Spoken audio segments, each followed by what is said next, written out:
Hailing frequencies open, and welcome to Star Trek Discoverage, the live podcast that boldly goes into excruciating detail about this week's episode of Lower Decks.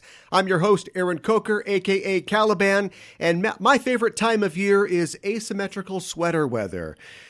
Joining me on the show, as usual, is my co-host. She's also the co-host of the Generations Geek podcast, a more or less family-friendly celebration of geekdom. It's Ella Pearson. Ella, welcome back to Discoverage. Thank you. We're here. We're back. We're back. Finally. Finally, after our hiatus, but also finally tonight after updating all the things that need to be updated.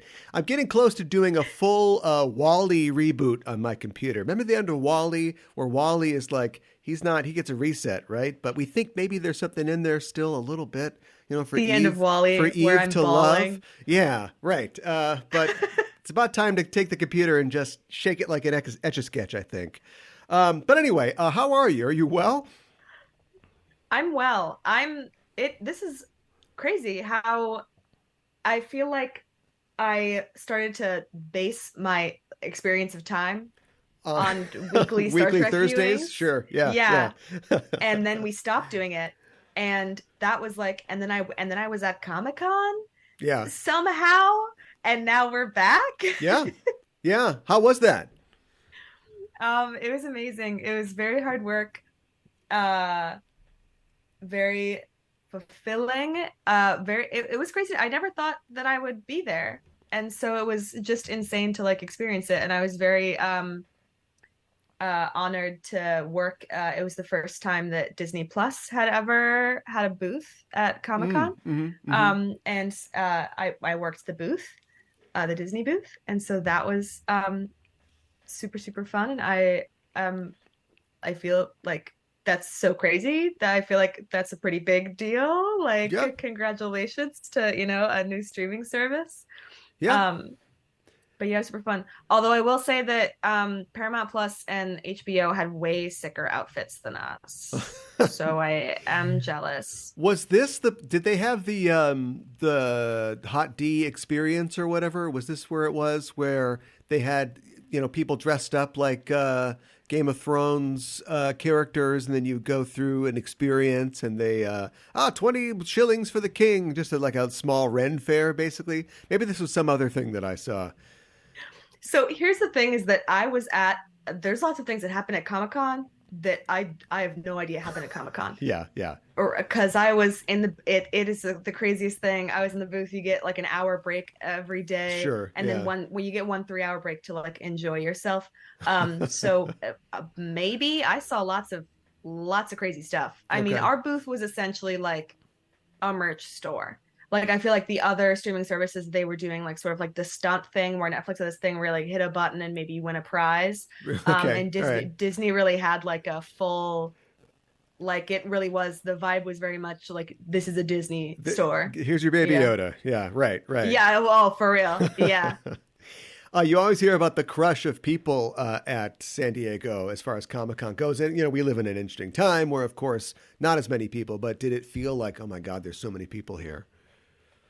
I think that I was a little bit, I've gotten to the point and I've traveled now where it's waiting in TSA lines, I think was my first experience post-pandemic of being in a big crowd. Sure. So the big crowd didn't really sway me.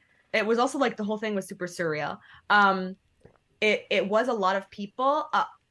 The overwhelming majority, 95, 99% of people were super good about obeying the mask rules. Yeah. Very few people even had their masks under their noses. So I think that felt better too, because it just felt oh yeah, we're here and we have masks on. Yeah. I thought the attendance was crazy high, and I had somebody tell me who's a Comic-Con attendee that goes every year. He said that the last year they had it before the pandemic in 2019, that it was wall to wall, shoulder to shoulder, you almost couldn't move for people. Wow. Which is crazy because it is so much, the size of just the exhibitor hall is so massive. Yeah. And it was still I would have described it as shoulder to shoulder in most of the aisles between exhibitor booths. Yeah. But he was no, you were you almost couldn't move. All right. Well, that's a little intimidating, but like you said, everybody's following the rules, and so there's nothing really to worry about. Yeah, and people all were super happy. I was expecting my former retail experience. I was expecting people to be, frankly, a little more rude. Congratulations Where's to my everybody baby who went to Yoda? the Disney booth. Literally, the people were so nice, like wildly nice. And you're at Comic-Con and it's hot and you're waiting in these lines all day. And Yeah. I don't know how anyone eats Yeah. anything, Yeah. or anything that makes you feel like good. But everyone was so nice. Well, good. Um, yeah, it was crazy. I met I don't know if I texted you this or if I tweeted it. I met Dominic Monaghan from Mm. The Lord of the Rings. Wow. Like outside the convention center, because for my 3 hour break I like left because I was like, I need like a vegetable. I need to touch grass. Yeah. And we just like walked past each other, which was crazy. But yeah, it was so much fun. I didn't get to see too many Star Trek people. Obviously, I saw John Fraser, who I work with at Star Trek Unlimited, and Thomas Maroney came down to visit me at the booth. So that was very nice. But yeah, it was crazy. I would just have a ton of lost questions for him. I know, right? Just like, well, what was it like? Hey, living in Hawaii, and yeah. But yeah, the Paramount Plus like booth, their employees wore these like white, like metallic-y, like tracksuits. Like they had matching jackets and pants, like athleisure, Huh. and then like silver fanny packs. And the Okay. HBO booth was right behind us, and Huh. they had like these purple HBO purple like cargo like jumpsuits, or like some of them were wearing rompers, and they also had like silver fanny packs, and I was like, where is my jumpsuit Yeah. and Wait a silver minute. fanny pack? I'm not fully kitted out in my gear here to do my job. Yeah, exactly. I did get, obviously we wore like shirts from the booth every day, and that was fun, but I was like, I feel like I feel like Disney could whip out a pretty sick jumpsuit, because they had like Disney Plus merch at the booth that would be like just Disney Plus. Like it would, like they had like a retro like baseball cap and like sweatshirt, and it was like really cool. So I feel like that would be my request next year. Yeah. If I, Get us. obviously I'm very important to the Disney company Oh now. yeah. Yeah. I mean, obviously, Uh they'll hear your just concerns. indispensable, and so I'm sure next year they'll give me a jumpsuit. Yeah. Well, that's great. That's a great experience, and you got there and you got back, and hopefully you'll get to do it again and tell us about it again. Yeah. You're talking about, this is the part of the show where we talk about the news in the world of Trek. And yeah, okay, Las Vegas is going on right now. And Whatever. Tasha Yar is coming back for Picard season 3, and they're sending Nichelle Nichols' ashes into space. But forget all that, because next Friday is the debut of The Rings of Power, when this show becomes a Lord of the Rings podcast, right? Yep. Complete flip. The graphics will change. I will not Yes. speak a word about Star Trek. I knew you were going to ask me about this, and I have not watched the most recent trailer. They dropped a new trailer like this week, Yeah. and it's at the point where, when it gets close enough to the drop of something, Oh, where yeah. I'm like, I'm not Skip going to it. watch the trailer. Skip it. Yeah, yeah. So I haven't seen the trailer. I feel good though. I feel like people who were able to see it early have been liking it. I Yeah. haven't seen anybody be like, I went to the early premiere and it stunk. So fingers crossed. But we'll see. Did you watch the new trailer? I haven't watched the final trailer, but I've seen just about everything else. And as we first saw that teaser a long time ago, it was like, okay, I'm kind of getting an idea of the feel. It does feel like the Jackson movies a little. And then you see more and more, and there's these different characters, and you're like, okay, is this, a character that we know? And they're introducing some kind of original characters. And so trying to figure out where it all is sent me down a wormhole or a hobbit hole of Lord of the Rings stuff. And so I've been trying to kind of, place it in, where it is in like the Second Age. And I know that it will cover time, but I think they're going to do a lot of like compression because, in between the end of the War of the Elves and Sauron till like the fall of Numenor is like 1,500 years. They're not going to wait that long, so they're going to do a little bit of like pushing it together. But otherwise, yeah, I mean, like it looks really good. And I'm so confused because to me, it like really it puts you in the mind of those movies, but there's all kinds of rights about what they can and can't use. And I know that they're working with, I think a lot of the special effects people that did the movie. So apparently they found a way to get around it. And it looks like they're going to tell a really cool story that is, inspired by the very small things that we get, in the Silmarillion.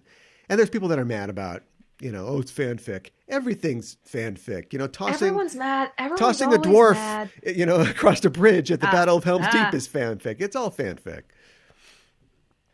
Yeah, well, it's also that weird thing of like I get this sometimes when I like try to tell people like what my dad does. I'm like, oh, he writes, whatever, and they're like, oh, fan fiction. And I'm like, it's different, but everything starts somewhere. Yeah. Like it's fan fiction until they're like, okay, it's canon. But even like I don't know, people, I don't know. Give the show a chance. Yeah, you have to dramatize. I only went to school for drama. You have to give life to something. You can't just be somebody, Ian McKellen, reading Appendix B. That can't be your show. You have to give it life. And so, I mean, it looks great. So my fingers are crossed. I'm sure we'll have plenty to say about it, even though this is a Star Trek show. But it's also another classic fandom that I'm sure people are into. I'm trying to think if there's any crossover. I can't immediately think of any real crossover between like actors or anything like that between Star Trek and Lord of the Rings. So yeah, besides Carl Urban. Oh, well, yeah, of course, historically, yeah. But so anyway, we'll see. Looking forward to it. We'll have an update next week. But this week we have to talk about what we're here to talk about, which is the season premiere, the third season premiere of Lower Decks. It's an episode called Grounded, and we're here to talk all about it. But first, as always, a warning, listeners. We're setting a course for the spoiler zone, so be warned if you haven't seen the episode. Spoilers are incoming. The official synopsis for Grounded is: Mariner enlists her friends on a rogue mission to exonerate her mother as Captain Freeman faces a military tribunal for the destruction of the Pakled planet. The episode was written by Chris Kula and directed by Jason Zurek, and no star date is given in the episode, but it follows right up from the events of last season's finale, and the year is 2382 by the calendar year. Big guest star this week amongst the regular returning voice actors that we have, like Phil Lamar, amongst others. James Cromwell reprises his role as Dr. Zephyr Cochrane for a third time. Right? I mean, he does it in First Contact. He does it in Broken Bow, the premiere of Enterprise. And so he's back again. Fun story. Did you get to see James Cromwell when we were in Chicago? No. Oh, he did a panel. I didn't even know he was there. Yeah, I did. Why was he there? I guess he was just there for for fun. And of course, it's always great to. I have to imagine if you're a Trek actor, just to soak up the love of these people. But for sure. Long, amazing career, and just did an hour panel with him where the host was just like, well, just tell us about all the stuff, and he told all these stories about working on First Contact and his experiences like with fans, and so yeah, just a neat guy. Great to have him back once again for a third time, getting the hat trick playing this character. What did you think about the episode? What did you think about Grounded? I liked it. I felt like it was a little bit like more intense, a little bit more serious than some other Lower Decks episodes. Like I was kind of feeling it for Beckett. Yeah. And so I feel like I went in expecting like some raucous laughter, and I was a little bit like, oh, the ship is in dry dock, like like Mariner's going through it. Yeah.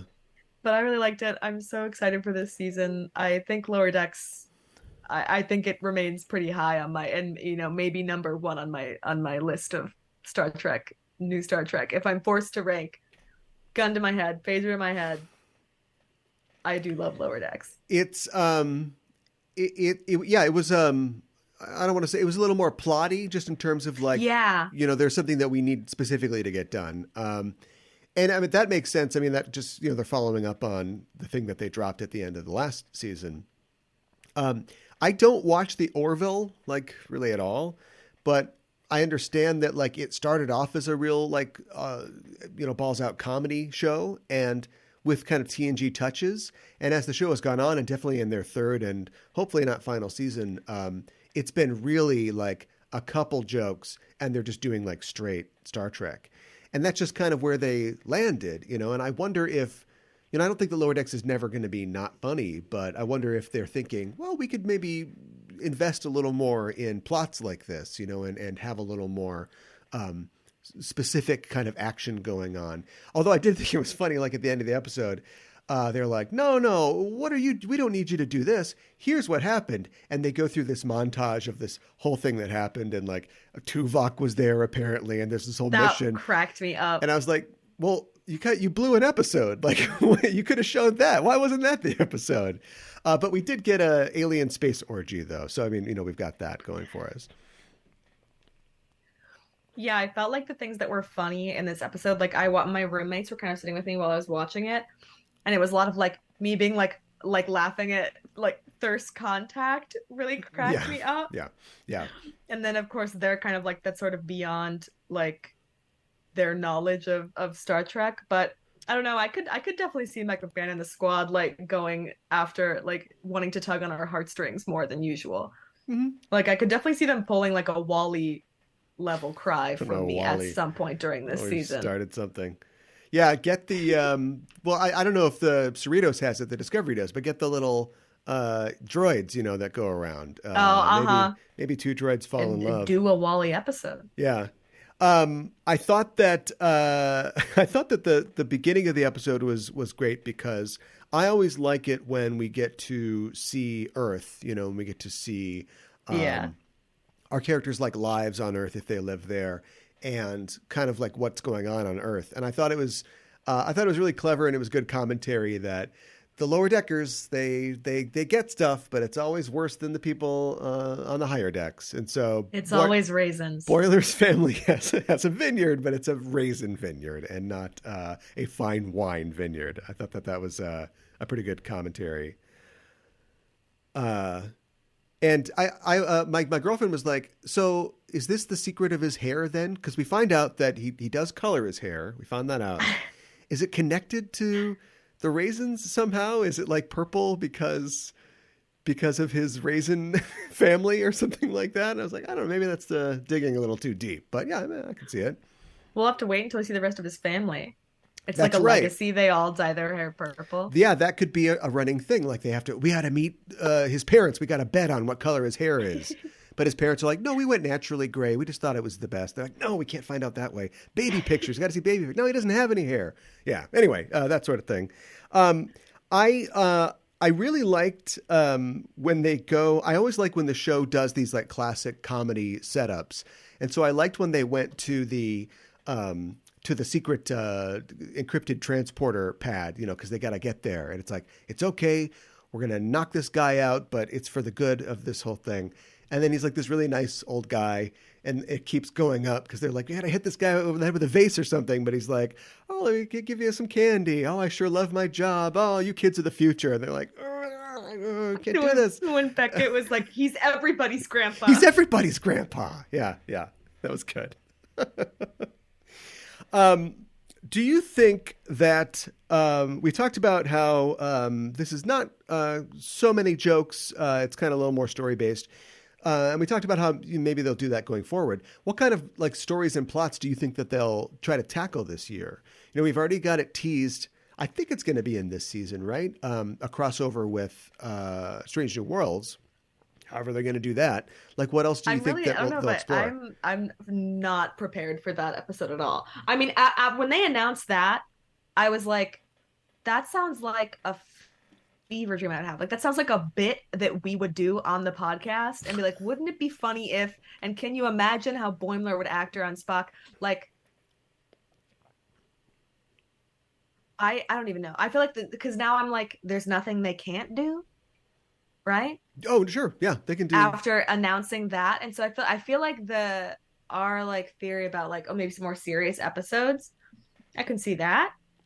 I could see Beckett maybe losing a little bit of her like, oh, it's way better to be an N. So like maybe she gets a little more true to her. I feel like she does have like a lot of faith in Starfleet. Maybe not, obviously this episode is not a good example of that, but maybe she goes up in the ranks a little bit, or maybe Boimler goes up in the ranks. Yeah, I don't know. I feel like I'm sensing some future conflict in this season.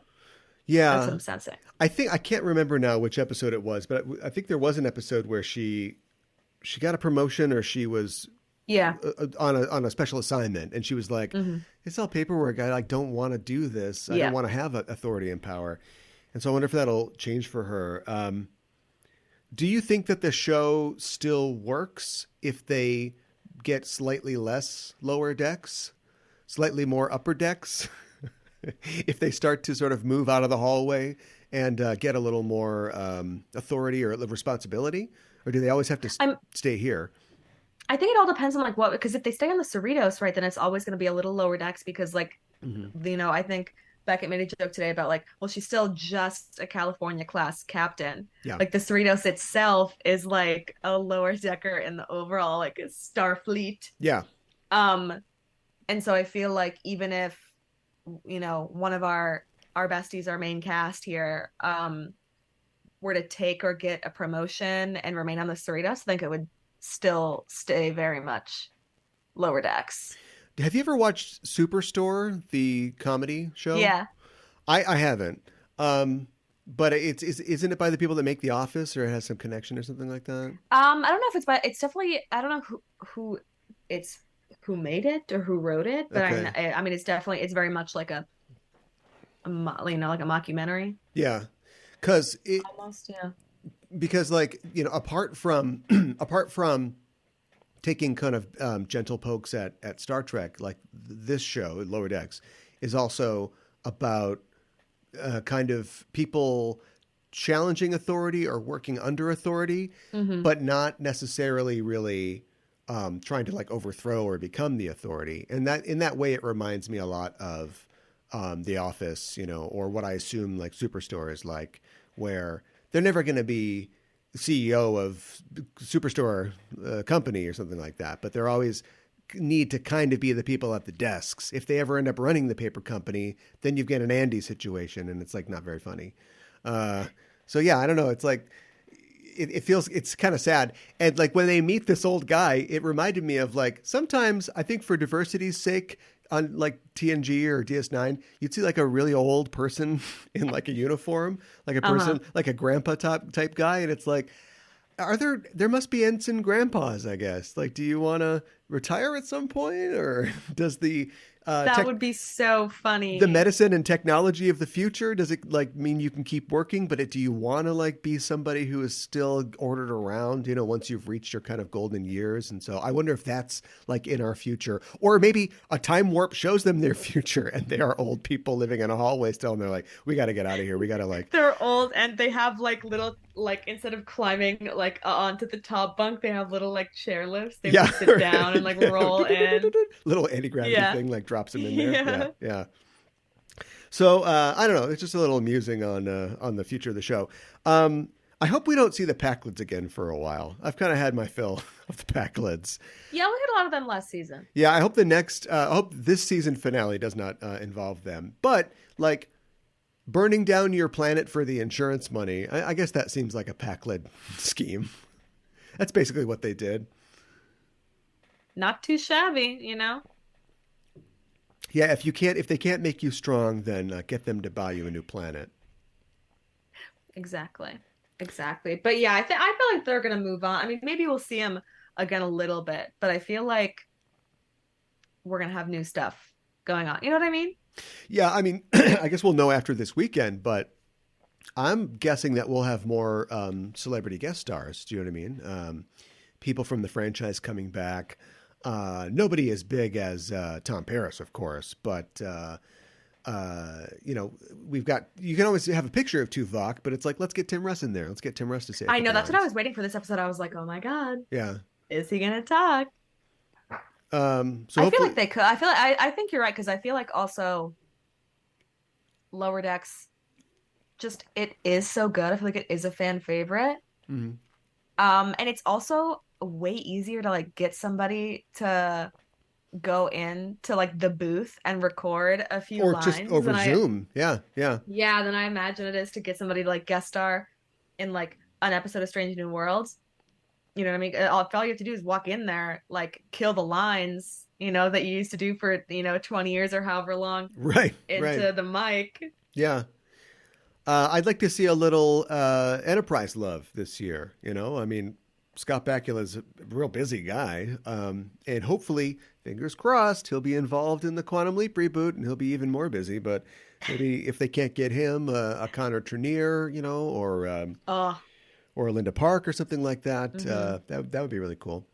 Because I know it's like the TNG-esque show, but they have definitely tried to pull the movies in and other shows. And so I'd like to see them, validate Enterprise a little bit. Yeah. Or like Jerry Ryan would be super funny. Yeah, she's in the building already. So just get her in there. Yeah, exactly. I really like the idea. And of course, we just did Convergence Convention. And so we talked about First Contact. So I've watched First Contact like 5 times this year. So as soon as they kick into Bozeman, Montana, it's like, oh, here we go. Okay, yep, all right. Here it is. Let's go. The bar with the one song jukebox, and they're selling churros by the Vulcan slide, and it's like, yep, okay, that works. Like that.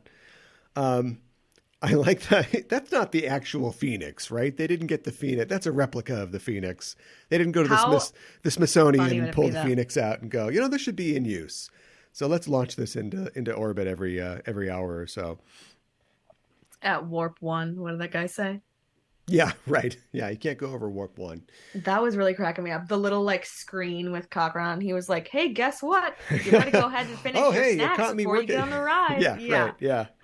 Oh, didn't see you there. That reminded me of the Star Wars holiday special, where they talk to Luke Skywalker. He's like, "Oh, hey, I'm working on this X-Wing. Also, my face is messed up because I was in a car accident 2 weeks ago." Yeah. Yeah, I don't think I ever watched the Star Wars holiday You special. Never watched it? I don't think I've ever seen it. Oh, it's out there. It's probably on YouTube. You gotta watch it. It's somewhere. Yeah. They're going to do a Guardians of the Galaxy holiday special for Marvel this year, right? They're doing a Christmas special. And I think that's I think that's kind of like its existence is kind of a send up of, the Star Wars holiday special. American television doesn't do a Christmas episode or holiday special very well, I feel like we haven't mastered the craft yet. Are you saying that when Blair put on the Christmas ball on the Upper West Side for Gossip Girl, that didn't satisfy your holiday spirit? I can't say that I've ever seen Gossip Girl. No, well, you're not missing anything.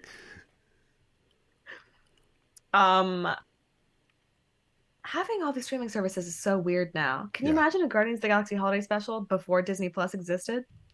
No, I can't. I still can't imagine that I can just sit down and literally go, what was that commercial with the guy and the cereal and the bear? And I can just literally pull it up on this magical website.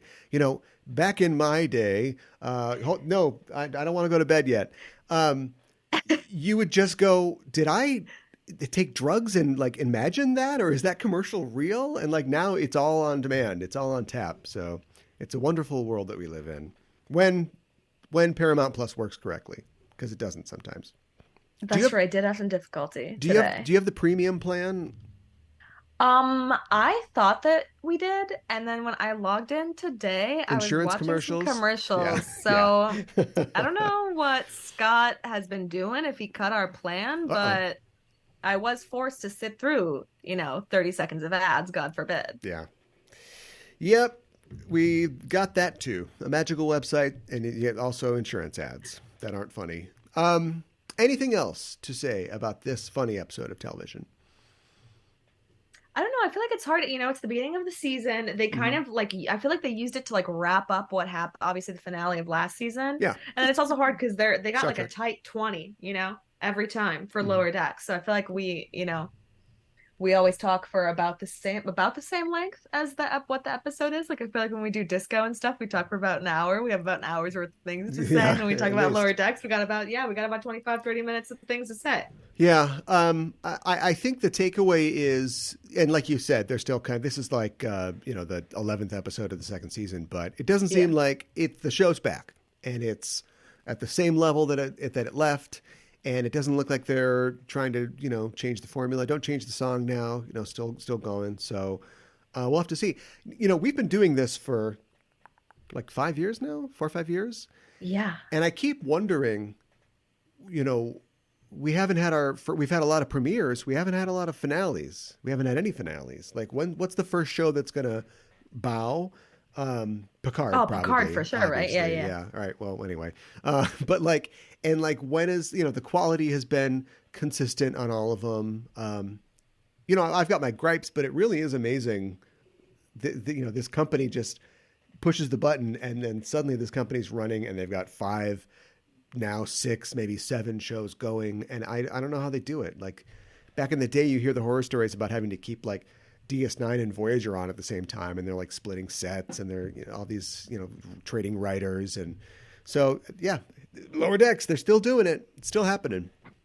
Yeah, I mean, I'm very glad. Paramount, I feel like, has made a huge investment into obviously the Star Trek franchise. Yeah, I'm very happy. Streaming in general, yeah.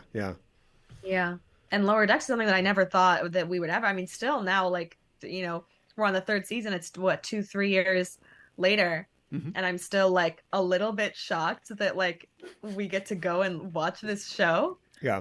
Like it's made with so much love for Star Trek, and it's like, it really is. I don't know. It's so funny, I hope that I've been trying to watch Twitter. I hope that they say something funny or like give us like a sneak peek tomorrow or Saturday at Vegas so we can get a little hint of what's going to happen besides the Strange New Worlds crossover.